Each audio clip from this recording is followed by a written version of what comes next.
declaration of one-dimensional array. Like any other variable, array must be declared before they are used. In general, any C programming variables, firstly we have declared before its use, because जे काही व्हेरिएबलने value hold केलेली आहे त्या value hold केलेल्या त्याला जी memory लागते ते memory directly data टाईपकडून allocate होत असते, व्हेरिएबलला डायरेक्टली मेमरी अलोकेशन होत नाही. मग ह्याच्यासाठी कोणत्याही व्हेरिएबलने डेटा व्हॅल्यू होल्ड करून ठेवायचे असतील तर त्याला स्पेसिफिक मेमरी अलोकेशन झाली पाहिजे.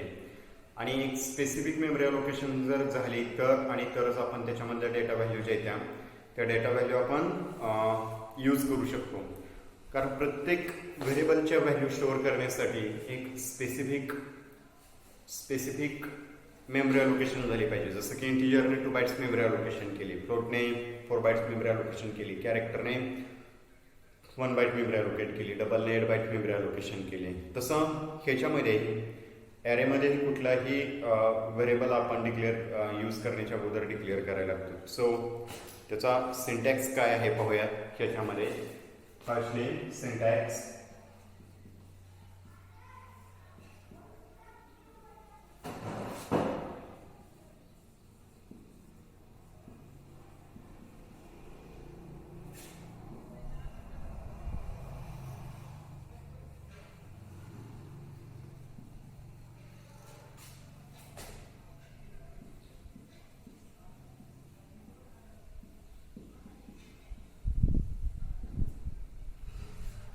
दिस is the syntax of one dimensional array. तर हा जो दिलेला सिंटॅक्स आहे हा सिंटॅक्स वन डायमेन्शनल ॲरेमध्ये how to declare the variables. Okay, आता ह्याच्यामध्ये पहा पहिला काय आहे, the data type may be integer, character, float, double etcetera. त्यातले कोणताही एक डेटा टाईप आपण यूज करू शकतो मेमरी अलोकेशन करण्यासाठी. म्हणजे डेटा टाईप हा कुठलाही व्हॅलिड डेटा टाईप असला पाहिजे की ज्याच्यामधनं आपल्याला जे डेटा व्हॅल्यू आहे त्या डेटा व्हॅल्यू आपल्याला प्लेस करता आला पाहिजे. सेकंड वन, व्हेरिएबल नेम जे आहे ते व्हेरिएबल नेम काय इंडिकेट्स करतात तर it refers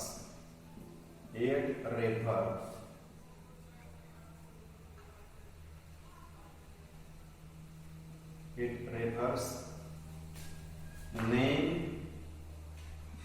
of the array variable. It refers identifier rules.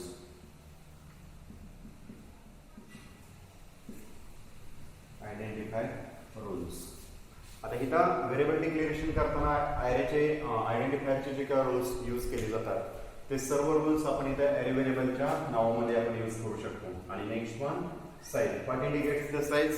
How many elements or that maximum number of elements that can be stored inside the array. ह्याच्यामध्ये maximum किती element store करायचे, maximum how many elements can be stored in this array. ह्याच्यामध्ये maximum किती elements आपल्याला store करायचे हे ज्याच्यामधनं सांगितलं जातं तो म्हणजे हा सिंटॅक्स. तो दिलेल्या एक्झाम्पल मध्ये पहा, ह्याच्यामध्ये काय सांगतोय की फर्स्टली डेटा टाईप जो दिलेला आहे तर तो डेटा टाईप कोणता आहे रीड करा. फर्स्टली डेटा टाईप दिला integer, character, float, double etcetera. जो व्हॅलिड डेटा टाईप आहे किंवा जशा प्रकारच्या व्हॅल्यू तुम्हाला प्लेस करायचे किंवा ज्या व्हॅल्यू तुम्हाला स्टोअर करायचे तुमच्या प्रोग्रामनुसार त्यानुसार ह्याच्यामधला स्पेसिफिक एक डेटा टाईप तुम्ही यूज करू शकता. सो इथं जे व्हेरिएबल्स दिलेले आहेत ते व्हेरिएबल्स कोणते तर पहिला इंटिजर आहे, second character, float, double etcetera. हे जे डेटा टाईप आहेत हे डेटा टाईप त्याच्यामध्ये यूज केले गेले. त्याच्यानंतर ॲरे व्हेरिएबल नेम्स काय आहे तर ॲरे व्हेरिएबल काय इंडिकेट्स करतात, it refers name of the identifier rules और it refers name of the identifier rules.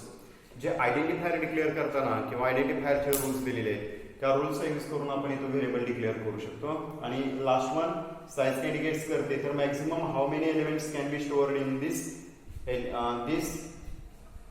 Array. तर ह्या ॲरेमध्ये मॅक्झिमम किती अमाऊंट ऑफ व्हॅल्यू स्टोअर करायचे हे ज्याच्यामध्ये दाखवले जातं, तर ती साईज म्हणजे कोणाची असते, तर ॲरेची असते. फॉर एक्झाम्पल सपोज ह्याच्यामध्ये आपण एखादा व्हेरिएबल डिक्लेअर केलं तर कोणता आहे, तर आपण आता इथं घेतला की इंटिजर n ऑफ 5. आता इथं काय आहे, इंटिजर काय आहे, तर इंटिजर हा डेटा टाइप आहे. ओके, हा आहे तो डेटा टाइप आहे. n काय आहे, तर इथं दिलेले आयडेंटिफायरचे रोल्स आहेत आणि हा ह्याच्यामध्ये एक सिंगल सबस्क्रिप्टेबल व्हेरिएबल दिला, एक सिंगल सबस्क्रिप्ट ज्याच्यामध्ये आपल्याला किती व्हॅल्यू डेटा व्हॅल्यू स्टोअर करायची किंवा किती डेटा व्हॅल्यू प्लेस करायची हे ज्याच्यामध्ये आपण सांगतोय त्याला काय म्हटलं जातं, integer reference name of the identifier rules. So इथे इंटिजर n ऑफ 5 दिला. Maximum how many elements can be stored in this array. तर ह्या ॲरेमध्ये मॅक्झिमम किती एलिमेंट्स स्टोअर करायचे, तर इथं हा ॲरे दिला. ओके, हा ॲरेमध्ये मॅक्झिमम एलिमेंट्स किती आहेत, तर 5 आहेत.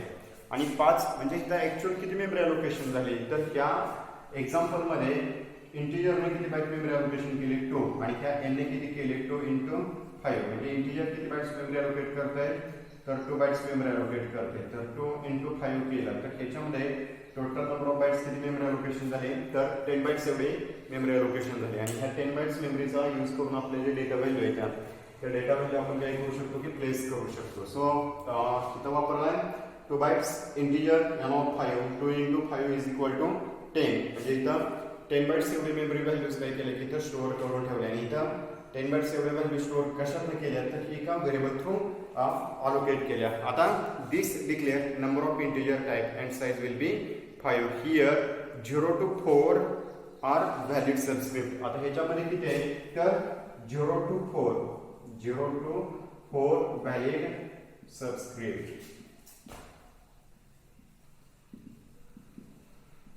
बिकॉज साईज दिली 5 आणि आपण इथं मांडतोय 4, कारण सुरुवात कुठून झाली, 0 पासून. म्हणजे 5 पर्यंत काउंट करत गेलो तर ते किती होत आहे, 0, 1, 2, 3, किती झाले हे 5. 1, 2, 3, 4 आणि 5. हे टोटल नंबर ऑफ सबस्क्रिप्ट किती झाले, तर there is a 5 subscript used in this single variable declaration. नाव आता ह्याच्यामध्ये काय केलं की इंटिजरने n ऑफ 5 घेतला तर 2 × 5 इज इक्वल टू 10 केला तर 1, 0, 1, 2, 3, 4 असे टोटल नंबर ऑफ किती झाले, तर 1, 2, 3, 4 आणि 5 असे 5 सबस्क्रिप्ट डिफरंट टाईपचे 5 सबस्क्रिप्ट आपण ह्याच्यामध्ये यूज केले. तर आता ऍक्च्युअल डेटा व्हॅल्यू कशा प्लेस केले जातील, तर ह्याला इथं जे काही व्हेरिएबल डिक्लेअर केलेले आहेत आता ह्याच्यानुसार एक्झाम्पलनुसार पाहूयात की डेटा व्हॅल्यू कशा प्लेस होतील ह्याच्यामध्ये.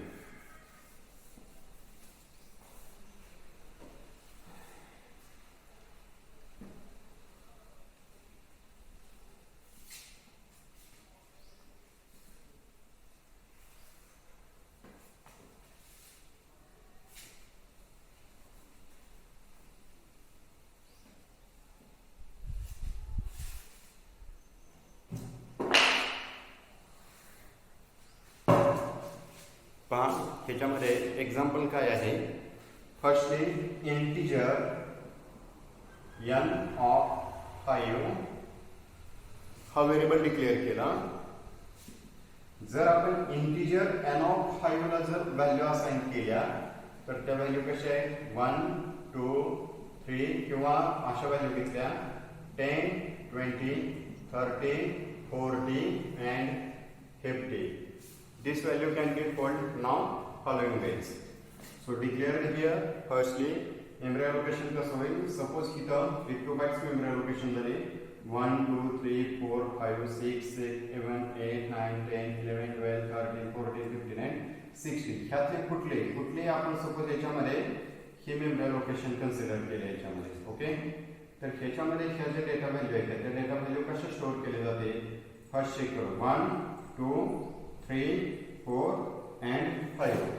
There will be 5 block allocated in this memory allocation. So now in this example we have declared the data type integer n of 5 and this data type can be hold the different types of the data values such as firstly n of 0.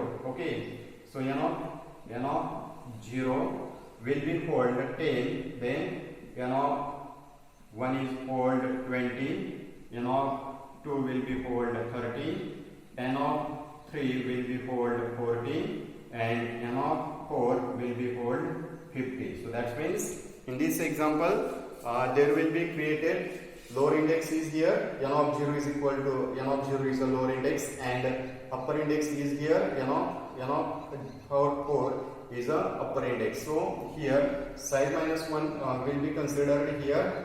Low upper side index and lower side index always star is 0, and upper side index is always size minus 1. This is the declaration of variable or allocation of memory. Okay, so how to declare the one dimensional array? So first one, data type, array variable name, and size. So size will be usually here single subscriptable variable, or it is also called as single subscriptable variable. Okay, now this is the declaration of variable, and this is the memory allocation of the variable.